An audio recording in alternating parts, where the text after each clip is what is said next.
एक पासे लोक सभा ਦੇ ਵਿੱਚ 3 ਫੌਜਦਾਰੀ ਬਿੱਲ ਪਾਸ ਕੀਤੇ ਗਏ ਨੇ ਪਰ ਉਹਨਾਂ ਦੇ ਖਿਲਾਫ ਵਿਰੋਧੀ ਧਿਰਾਂ ਡਟ ਗਈਆਂ ਨੇ। ਖਾਸ ਕਰਕੇ ਜੇ ਗੱਲ ਕਰੀਏ ਪੰਜਾਬ ਦੀ ਤੇ ਬੀਬੀ ਹਰਸਿਮਰਤ ਕੌਰ ਬਾਦਲ ਵੱਲੋਂ ਇਸ ਦੇ ਖਿਲਾਫ ਬਿਆਨ ਦਿੱਤਾ ਗਿਆ, ਲੋਕ ਸਭਾ ਦੇ ਵਿੱਚ ਹੀ ਬਿਆਨ ਦਿੱਤਾ ਗਿਆ ਔਰ ਉੱਥੇ ਹੀ ਇਸ ਮਾਮਲੇ ਨੂੰ ਲੈ ਕੇ ਆਪਣੀ ਵਿਰੋਧਤਾ ਜ਼ਾਹਿਰ ਕਰਦੇ ਨਜ਼ਰ ਆਏ ਨੇ ਬੀਬੀ ਹਰਸਿਮਰਤ ਕੌਰ ਬਾਦਲ। ਦਰਅਸਲ ਅੱਤਵਾਦੀਆਂ ਨਾਲ ਔਰ ਰਾਜ ਧਰੋਹ ਤੇ ਦੇਸ਼ ਧਰੋਹ ਦੀਆਂ ਗੱਲਾਂ ਹੋ ਰਹੀਆਂ ਸੀ। ਇਸ ਫੌਜਦਾਰੀ ਕਾਨੂੰਨ ਨੂੰ ਲੈ ਕੇ ਅਮਿਤ ਸ਼ਾਹ ਇਹਨਾਂ ਗੱਲਾਂ ਦੇ ਅਧੀਨ ਸੋਧੇ ਗਏ ਬਿੱਲ ਜਿਹੜੇ ਨੇ ਉਹ ਸਮਝਾਉਣ ਦੀ ਕੋਸ਼ਿਸ਼ ਕਰ ਰਹੇ ਸੀ, ਜਿਸ ਤੋਂ ਬਾਅਦ ਬੀਬੀ ਹਰਸਿਮਰਤ ਕੌਰ ਬਾਦਲ ਵੱਲੋਂ ਇਤਰਾਜ਼ ਚੁੱਕਿਆ ਗਿਆ। ਨਾ ਸਿਰਫ ਬੀਬੀ ਹਰਸਿਮਰਤ ਕੌਰ ਬਾਦਲ ਵੱਲੋਂ ਸਗੋਂ ਅਸਾਦੁਦੀਨ ਓਵੈਸੀ ਨੇ ਵੀ ਇਤਰਾਜ਼ ਚੁੱਕਿਆ ਸੀ। ਪਰ ਗੱਲ ਕਰਦੇ ਹਾਂ ਬੀਬੀ ਹਰਸਿਮਰਤ ਕੌਰ ਬਾਦਲ ਦੀ, ਤਾਂ ਉਹਨਾਂ ਨੇ ਇਤਰਾਜ਼ ਚੁੱਕਿਆ ਔਰ ਕਿਹਾ ਕਿ ਸੋਧੇ ਗਏ ਬਿੱਲਾਂ ਵਿੱਚ ਸਮੀਖਿਆ ਦੀ ਲੋੜ ਹੈ, ਸਮੀਖਿਆ ਕਰਨ ਦੀ ਮੰਗ ਜਿਹੜੀ ਆ ਸੋਧੇ ਗਏ ਬਿੱਲਾਂ ਨੂੰ ਕੀਤੀ ਗਈ ਹੈ। ਹਰਸਿਮਰਤ ਕੌਰ ਬਾਦਲ ਵੱਲੋਂ ਸਾਫ਼ ਤੌਰ ਤੇ ਕਿਹਾ ਕਿ ਬਲਵੰਤ ਸਿੰਘ ਰਾਜੋਆਣਾ ਮਾਮਲੇ ਦੇ ਵਿੱਚ ਇਹ ਨਵੇਂ ਫੌਜਦਾਰੀ ਕਾਨੂੰਨ ਜਿਹੜੇ ਹੈਗੇ ਨੇ, ਨਵੇਂ ਫੌਜਦਾਰੀ ਬਿੱਲ ਜਿਹੜੇ ਹੈਗੇ ਨੇ ਉਹ ਪ੍ਰੋਬਲਮਸ ਕ੍ਰੀਏਟ ਕਰ ਸਕਦੇ ਨੇ। ਨਾਲ ਦੀ ਨਾਲ ਇਹ ਵੀ ਕਿਹਾ ਹੈ ਕਿ ਇਸ ਵਾਸਤੇ ਜਿਹੜੇ ਇਹ ਨਵੇਂ ਬਿਲਸ ਨੇ ਇਹਨਾਂ ਦੀ ਸਮੀਖਿਆ ਕੀਤੀ ਜਾਵੇ, ਇਹਨਾਂ ਨੂੰ ਦੁਬਾਰਾ ਸੋਧਿਆ ਜਾਵੇ ਜੇ ਲੋੜ ਹੈਗੀ ਹੈ ਤਾਂ, ਕਿਉਂਕਿ ਇੱਕ ਪਾਸੇ ਅੱਤਵਾਦੀ ਅਪਰਾਧਾਂ ਦੀ ਕਾਰਵਾਈ UAPA ਵਾਲੀ ਕਰ ਦੇਣਾ ਕਰਾਰ ਕੀਤਾ ਗਿਆ, UAPA ਦੀ ਕਾਰਵਾਈ ਨੂੰ ਤਰਜੀਹ ਦਿੱਤੀ ਜਾ ਰਹੀ ਹੈ। ਉੱਥੇ ਹੀ ਇਸ ਮਾਮਲੇ ਨੂੰ ਲੈ ਕੇ ਬੀਬੀ ਹਰਸਿਮਰਤ ਕੌਰ ਬਾਦਲ ਨੇ ਫੌਜਦਾਰੀ ਬਿੱਲਾਂ ਦੀ ਵਿਰੋਧਤਾ ਕਰਨੀ ਵੀ ਸ਼ੁਰੂ ਕਰ ਦਿੱਤੀ ਹੈ। ਨਾਲ ਦੀ ਨਾਲ ਬਲਵੰਤ ਸਿੰਘ ਰਾਜੋਆਣਾ ਮਾਮਲਾ ਸਾਹਮਣੇ ਆ ਚੁੱਕਿਆ ਹੈ, ਕਿਉਂਕਿ ਬਲਵੰਤ ਸਿੰਘ ਰਾਜੋਆਣਾ ਦੀ ਰਿਹਾਈ ਦੀ ਮੰਗ ਇੱਕ ਪਾਸੇ ਚੱਲ ਰਹੀ ਹੈ ਪਰ ਦੂਜੇ ਪਾਸੇ ਬਲਵੰਤ ਸਿੰਘ ਰਾਜੋਆਣਾ ਦੇ ਉੱਤੇ ਹੋਣ ਵਾਲੀ ਕਾਰਵਾਈ ਵੀ ਇਹਨਾਂ ਫੌਜਦਾਰੀ ਬਿੱਲਾਂ ਦੇ ਉੱਤੇ ਹੀ ਨਿਰਭਰ ਕਰਦੀ ਹੈ। ਉਹਨਾਂ ਨੇ ਸਾਫ਼ ਕਿਹਾ ਕਿ ਇਹ 3 ਬਿੱਲ ਬਲਵੰਤ ਸਿੰਘ ਰਾਜੋਆਣਾ ਦੇ ਮਨੁੱਖੀ ਅਧਿਕਾਰਾਂ ਦੀ ਉਲੰਘਣਾ ਕਰ ਰਹੇ ਨੇ। ਉਹਨਾਂ ਨੇ ਕਿਹਾ ਕਿ ਜੇ ਬਿੱਲ ਕਾਨੂੰਨ ਬਣ ਗਏ ਤਾਂ ਬਲਵੰਤ ਸਿੰਘ ਰਾਜੋਆਣਾ ਦੇ ਮਨੁੱਖੀ ਅਧਿਕਾਰ ਚਕਨਾਚੂਰ ਹੋ ਜਾਣਗੇ। ਇੱਕ ਪਾਸੇ ਤਾਂ ਇਹ ਵੀ ਕਿਹਾ ਗਿਆ ਹੈ ਕਿ UAPA ਅਧੀਨ ਜਾਂ ਜਿਸ ਤਰ੍ਹਾਂ ਦੇ ਇਲਜ਼ਾਮ ਬਲਵੰਤ ਸਿੰਘ ਰਾਜੋਆਣਾ ਦੇ ਉੱਤੇ ਹੈ ਜਾਂ ਫਿਰ ਜਿਹੜੇ 3 ਨਵੇਂ ਬਿੱਲ ਨੇ ਉਹਨਾਂ ਦੇ ਵਿੱਚ ਜੋ ਪ੍ਰੋਵੀਜ਼ਨਸ ਦਿੱਤੀਆਂ ਗਈਆਂ ਨੇ ਉਹਨਾਂ ਦੇ ਆਧਾਰ ਦੇ ਉੱਤੇ ਸਿਰਫ ਪਰਿਵਾਰਕ ਮੈਂਬਰ ਹੀ ਲਾਇਬਲ ਰਹਿ ਜਾਣਗੇ ਕਿ ਉਹ ਮਰਸੀ ਪਟੀਸ਼ਨ ਦਾਇਰ ਕਰ ਸਕਣ। ਹਾਲਾਂਕਿ ਇਸ ਉੱਤੇ ਇਤਰਾਜ਼ ਵੀ ਚੁੱਕਿਆ ਗਿਆ, ਨਾਲੋਂ ਨਾਲ ਕਿਹਾ ਗਿਆ ਕਿ ਇਹਨਾਂ ਬਿੱਲਸ ਦੀ, ਇਹਨਾਂ ਨਵੇਂ ਆਉਣ ਵਾਲੇ ਕਾਨੂੰਨਾਂ ਦੀ ਕੋਈ ਗਲਤ ਵਰਤੋਂ ਨਾ ਕਰੇ, ਇਹਨਾਂ ਦੀ ਉਲੰਘਣਾ ਨਾ ਕਰੇ, ਇਹਨਾਂ ਦਾ ਗਲਤ ਇਸਤੇਮਾਲ ਨਾ ਕਰੇ। ਇਸ ਵਾਸਤੇ ਇਹਨਾਂ ਦੀ ਸਮੀਖਿਆ ਹੋਣੀ ਬਹੁਤ ਜ਼ਰੂਰੀ ਹੈ। ਬਲਵੰਤ ਸਿੰਘ ਰਾਜੋਆਣਾ ਦੇ ਮਾਮਲੇ ਦੇ ਵਿੱਚ ਪੈਰਲਲ ਰੱਖ ਕੇ ਇਹਨਾਂ ਨੂੰ ਐਕਸਪਲੇਨ ਕਰਨ ਦੀ ਕੋਸ਼ਿਸ਼ ਬੀਬੀ ਹਰਸਿਮਰਤ ਕੌਰ ਬਾਦਲ ਵੱਲੋਂ ਕੀਤੀ ਗਈ। ਆਪਣੇ ਬਿਆਨਾਂ ਦੇ ਵਿੱਚ ਬੀਬੀ ਹਰਸਿਮਰਤ ਕੌਰ ਬਾਦਲ ਆਖਰ ਕੀ ਬੋਲਦੇ ਨੇ ਆਓ ਤੁਹਾਨੂੰ ਸੁਣਾ ਦਿੰਦੇ। ਸ਼ੁਕਰੀਆ sir,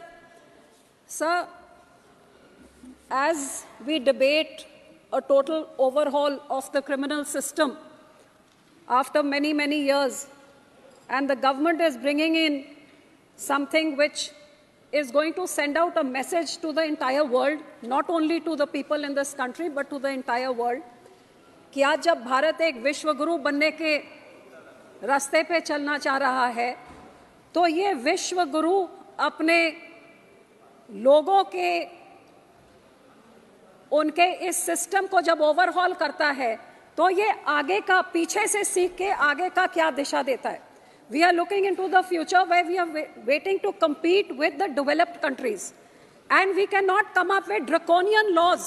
We can either become an authoritarian state like China, or we can go where human lives, human values, our rights as enshrined in the Constitution for everybody, from a minority to an SC to the last person in the queue, are all given equal importance and equal regard. Before me, my colleague Owaisi Saab said a lot of things, and I am in agreement with many of those things, because the fact of the matter is that history has shown that whenever there are atrocities, it is the minority which has suffered the maximum. And I come from a state where we have been at the receiving end of this forever. Sir, today the most important thing for any human being is his freedom as enshrined in the Constitution, my civil rights, my right as a human being to express what I believe, to be able to say what I want and not live in fear of a police state misusing their powers to hound me because I have certain beliefs and I have the right to express them. Unfortunately today, sir, this law is going to give unbridled powers to the police and make it into an authoritarian state rather than a democratic country that we all want to live in as enshrined in Baba Saheb Ambedkar's his constitution. Sir, in this bill, I would just like to make a few small points. That what is absolutely clear is that the police is getting the kind of powers which I don't think any police force should ever have, because it is clear that everybody And all these posts who are appointed by political people. And obviously their allegiances are towards political people. I don't need to tell what the Supreme Court says about certain caged parrots. But here we are talking about police at the level of state also, starting from the Thanedar to the SSP, to the IG, to the DGP. All are political appointees. And because of that, there is political pressure in their actions. And everybody sitting in this August House, every political party has borne the brunt of that. And nobody should understand it better than us and better than our Honorable Home Minister, which is why I feel that these powers which are being given without any checks and balances to do as they want. The police has been given, there is a UAPA law, but today the police is being given exactly the same powers. And there are no checks and balances whatsoever, sir. So these arbitrary powers which are against liberty, democracy, dissent, opposition, and I think here is a living example that such an important bill is being discussed, which should be in a fair and transparent manner with everybody allowed to air their views. And here there is only the ruling party and a handful of us opposition people who are being allowed to say what we want. This is not the way for such an important bill to be passed, sir. Sir, these bills have many discrepancies. I don't know whether I should repeat what Owaisi Saab has already said. For example, the police custody up to 60 days, how the police are allowed to decide what they want to do and how they want to do it. I don't want to get into all of those, sir. My point is more on the human rights angle of it, because as a Sikh, sir, एक सिख होने दे नाते सा मैं इत्थे दसना चाहांगी कि साडे पंजाब ते पंजाबियां दे उत्ते जिन्हां ਇਹ पुलिस अट्रोसिटीज़ ਨੂੰ ਅਸੀਂ ਸਹਾ ਹੈਗਾ, ਸਾਡਾ ਇਤਿਹਾਸ ਗਵਾਹ ਹੈਗਾ ਸਰ। ਇਹ ਉਹ ਕੌਮ ਹੈਗੀ ਸਰ ਜਿਹੜਾ ਮੈਨੂੰ ਅੱਜ ਦੱਸਣ ਦੀ ਲੋੜ ਨਹੀਂ, ਲੇਕਿਨ ਸ਼ਾਇਦ ਸਾਰਾ ਹਿੰਦੁਸਤਾਨ ਜਾਣਦਾ ਹੈ ਤੇ ਲੇਕਿਨ ਜਿਹੜੇ ਨਹੀਂ ਜਾਣਦੇ ਨੇ ਉਹਨਾਂ ਨੂੰ ਜ਼ਰੂਰ ਮੈਂ ਦੱਸਣਾ ਚਾਹਾਂਗੀ ਕਿ ਸਭ ਤੋਂ ਪਹਿਲੇ ਉਹ ਸਾਡੇ 9ਵੇਂ ਗੁਰੂ ਸੀਗੇ, ਗੁਰੂ ਤੇਗ ਬਹਾਦਰ ਸਾਹਿਬ, ਜਿਨ੍ਹਾਂ ਨੇ तिलक ने जंजोई ते रक्षा वास्ते अपना सीस कलम कर दिता, अपनी शहादत दी एक दूजे धर्म नूं जिंदा रखने वास्ते। ਇਹ ਸਾਡਾ ਧਰਮ ਸਿਖਾਉਂਦਾ ਹੈ। ਅੱਜ ਵੀ ਸਾਡੇ ਗੁਰਦੁਆਰਿਆਂ 'ਚ ਸਰਬੱਤ ਦੇ ਭਲੇ ਦੀ ਅਰਦਾਸ ਹੁੰਦੀ ਹੈ। ਸੋ ਉਹਦੇ ਬਾਅਦ ਜੇ ਦੇਸ਼ ਦੀ ਗੱਲ ਕਰੀਏ, whether it is pre-independence, post-independence and till date, the Sikh community has made the largest sacrifices for this nation and are the most patriotic community. And I would like to highlight a few of these things, sir. Independence ਤੋਂ ਪਹਿਲਾਂ 1.5% ਸਾਡੀ ਆਬਾਦੀ ਸੀ ਸਿੱਖਾਂ ਦੀ, 1.5%, 1.5%. And sir, ਸਭ ਤੋਂ ਜ਼ਿਆਦਾ sufferings at the hands of majorities, this small community. I would like to tell this August House, 77% in the freedom struggle, 77% of all those sent to the gallows, out of which 81% of those, 77% out of the total people sent to gallows, 81% were Sikhs, sir. During Quit India movement, when many indiscriminate arrests were made, 70% of those were Punjabis who were arrested. Out of the 2,000 people who joined the Indian National Army when army was formed, 60% were Sikhs. Out of the 121 patriots hanged during the freedom struggle, 93 were Sikhs. Out of the 2,600 awarded life imprisonment during the freedom struggle, 2,147 were Sikhs, sir. Out of the 1,300 martyred in Jallianwala Bagh, 799 were Sikhs, sir. So, जब देश आजाद नहीं हुआ था, उस time ये सिखों ने 1925 में, 1920 में अपने गुरुद्वारा ब्रिटिश के पिट्ठुओं से आजाद हमने करवा लिए थे अपने गुरुद्वारा को, जब देश नहीं आजाद हुआ था, sir. After that, all leaders of every party, be it Pandit Nehru, who said, I salute the Akalis who have started the struggle for freedom and are fighting for it. Sir, this was in 1920 when Jawaharlal Nehru, then who became Prime Minister, later said this. आपके पंडित मदन मोहन मालवीय जी ने कहा, गुरु का बाग मोर्चा has given birth to the freedom movement which must lead us to Swaraj. ये freedom movement हमारे अकाली दल ने शुरू करी थी. Lala Lajpat Rai ji said, freedom is our birthright. The Akalis are the legitimate sons of Mother India who are fighting for her. ये Lala Lajpat Rai ji के words से गए. So in every sphere, I can say that considering we were hardly 1.5% of the population, ये भी मैं कह सकती हूँ, ये आज पंजाब हिंदुस्तान का हिंदुस्तान में है, इसमें भी हमारे मास्टर तारा सिंह जी की इंटरवेंशन, जब when he went to the Muslim League flag atop the Punjab Assembly at Lahore and pulled it down, which saved half of Punjab for India. Otherwise, entire Punjab would have gone to Pakistan, left to Mr. Nehru. And the Yamuna River would have been the dividing line between India and Pakistan.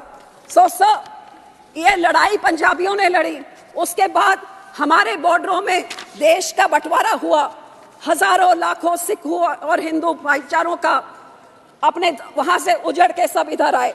And लेकिन sir ये सब होने के बाद what did we receive post independence? All kinds of atrocities by the state. हमारे पंजाब का बंटवारा हुआ, लड़ाई हमने लड़ी, देश को आजाद करने के लिए कितने बड़े सैक्रिफाइसेस दिए, और जब देश आजाद हो गया तो पंजाब के टुकड़े टुकड़े करके अलग अलग राज्य बनाए गए, हमारे को राजधानी नहीं दी गई, हमारा पानी खो के दूसरे राज्यों को दे दिया गया अगेंस्ट रिपेरियन प्रिंसिपल्स। हर तरीके से पंजाबी स्पीकिंग गांव को दूसरे। सर प्लीज, अब तो कोई ऑपोजिशन नहीं है, अब तो आज टाइम दे दीजिए। बिल पर बोले आप, इतना तक मैं आ रही हूँ उस पर सर, मैं एट्रोसिटीज की बात कर रही हूँ कि कानून कितना जरूरी होता है। उसके बाद सर एक स्टेट स्पॉन्सर्ड जेनोसाइड का क्या कैसे हुआ? वो हमारे अकाल तख्त साहब के ऊपर इंदिरा गांधी के कहने पे जब वहां टैंकों तोपों से चढ़ा के हमारी सबसे जो धार्मिक स्थान है उधर जिस तरीके से टैंकों तोपों के साथ अटैक किया गया, गुरपुरब के दिन जब वहां पे श्रद्धालु थे उनके कत्ल करके सारा सरोवर लाल कर दिया खून से। ये एक स्टेट स्पॉन्सर्ड, जब प्रधानमंत्री अपने ही लोगों के ऊपर, तो क्यों आज तक इंदिरा गांधी के ऊपर क्यों कोई कानून नहीं लगा? उसके बाद जब हमारे दिल्ली में 84 का जेनोसाइड हुआ सर, तो कितने हमारे सिख लोग के कत्लेआम शरेआम हुआ, सारा देश जानता है ये कांग्रेस की देन। आपको हैरानी होगी, एक एफआईआर, सिर्फ एक एफआईआर दर्ज हुआ, तो क्यों आज 40 साल होने के बाद आज भी हमें तो कोई जस्टिस नहीं मिला? आपके इस नए कानून में सिखों के साथ कहाँ इंसाफ है? कौन सा वो पॉइंट है, मुझे बताएं जरा गृह मंत्री जी, वो कौन सा है जहां 40 साल बाद हमें इंसाफ मिले? और सर यही मैं कहना चाहती हूँ कि हमारे सिखों के जब धार्मिक स्थानों पे अटैक हुआ, हमारे कत्लेआम हुए, कोई वहां पे किसी को सजा नहीं मिली, कोई एफआईआर नहीं लगाई गई, कोई हमारे बहनों के साथ जो रेप हुआ कोई हमारी सुनवाई जब कहीं नहीं हुई। और इसी तरह पंजाब में जब हजारों नौजवानों को, बेगुनाहों को यूएपी लगा के, ऐसे ऐसे कानून लगा के, जब उनको एक पूरी जवानी, अब यहाँ पे वो बिट्टू नहीं है कांग्रेस के एमपी साहब, उनके जो दादाजी थे, पूरा बेअंत सिंह ने एक पूरी पीढ़ी सिखों की खत्म कर दी। ऐसे ही पुलिस एनकाउंटर्स करके, फेक एनकाउंटर्स, आज तक हजारों लाखों नौजवान लापता, पता ही नहीं लगा कहाँ गए फेक एनकाउंटर्स में, क्योंकि पुलिस के पास अनबिल्डेड पास थे। तो इस तरह के विदाउट चेक्स एंड बैलेंसेस बाहर कितना बड़ा नुकसान कर सकता है, ये हमें पंजाबियों में देखा। और सर जब ऐसे हालात थे, जब नौजवानों को मारा जा रहा था पुलिस से, कल क्यों आपको हैरानी होगी, कल की कहानी, एक ऐसी लेडी 19 साल की, उसके हस्बैंड को उठा के मार दिया पुलिस एनकाउंटर में। और अब कितने 30-40 साल बाद आज थानेदार से लेके डीजीपी तक, आईजी तक, सबको पुलिस ने, अब जाके अदालतों ने उसको इंसाफ दिया, क्योंकि फेक एनकाउंटर था, फैब्रिकेटेड था, उसको एक टेररिस्ट बना के उसका एनकाउंटर कर दिया। तो ये तो लाखों हजारों से हर घर की कहानी थी पंजाब में 80 के दहाकों में। और सर जब ऐसा माहौल था, जब नौजवान मारे जा रहे थे, तो उन लोगों को रोकने के लिए जो हमारे सब सिर्फ कुछ सुझाव कुछ देना चाहती हैं? जी सर, मैं उसी पे आ रही हूँ सर, उसी पे मैं कहना चाहती हूँ। जब ऐसे का माहौल पूरे पंजाब में 10-12 साल चल रहा था, तो कुछ नौजवान, अब इधर ही इस हाउस में आपने देखा कुछ नौजवानों ने कुछ दिन पहले क्या किया, क्या कह रहे थे वो नौजवान कि हमने अपनी बेरोजगारी, मणिपुर या फार्मर्स के बारे, तो नौजवान अपने भावनाओं में बह के उस समय उन्होंने कुछ कदम उठाए। 25-25 साल के नौजवान थे, हमारे बंदी सिखों की मैं बात कर रही हूँ, और बहुत विनम्रता से मैं बात कर रही हूँ, क्योंकि इस पूरे कानून में आज भी उन बंदी सिखों के इंसाफ के बारे में कुछ भी नहीं है सर। जो पंजाब के इस माहौल में जिन्होंने उठ के, भाई राजूआना जी जैसे, देवेंद्र पाल सिंह भुल्लर जैसे, गुरदीप सिंह खेरा जैसे लोगों ने जो कोई कदम उठाए सर, जो उन्होंने कोई कदम चके, वो क्योंकि पंजाब के हालात हो जैसे गए, ते हुण उन्हां सारियां नूं 28-28, 30-30, 35-35 साल हो गए, वो जेल च बैठे हुए ने। सब where in the constitution or where in legal prudence does it say that you can just be imprisoned forever without any, आपको कोई इंसाफ ना मिले? ये तो ह्यूमन राइट्स की वायलेशन है, ये एक इंसान की इंसानियत की वायलेशन है। Sir 1 minute 5 minute sir. Sir, here I want to say that in the mercy petition, जो आपने mercy petition के बारे में कहा है, sir, for example, हमारे भाई राजूआना, you must know sir, 28 साल से जेल में बंद हैं, क्योंकि उस टाइम 84 के दहाकों में उन्होंने कोई कदम उठाया, कोई कंस्पिरेसी करे। 28 years he is lying in a prison in an 8x8 cell. For 12 years, his mercy petition is pending. No decision is being taken. The court tells the government to take a decision. The government doesn't take any decision. And now the new law says, besides his family, nobody can apply for it also. If the person has no family, sir, उनके माँ बाप जे मर गए, तो कौन करेगा? ये कहाँ से ये आप ये लेके आ रहे हैं? और 12-12 साल कोई इसका फैसला ना हो, तो इससे बड़ी बेइंसाफी क्या हो सकती है?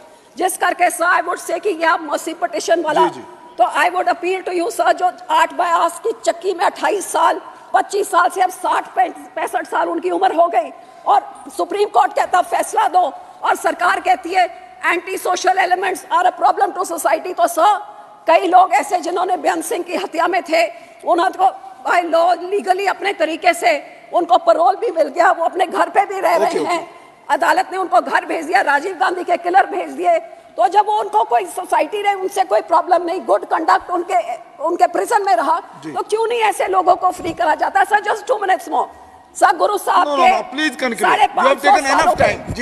550 सालों पे सरकार ने इस चीज का वादा भी किया था।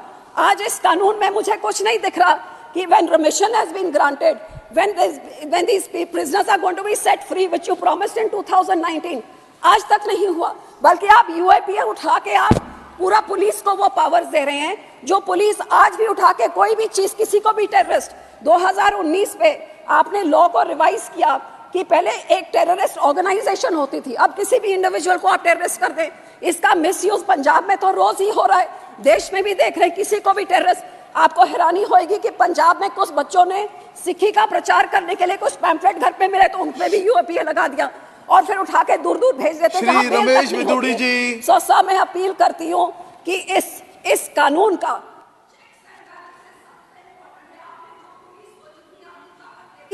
ये पुलिस का मिसयूज का हम इस चीज का गवाह है, और ये चेक्स एंड बैलेंसेस नहीं हुए। Subscribe to One India channel and never miss an update.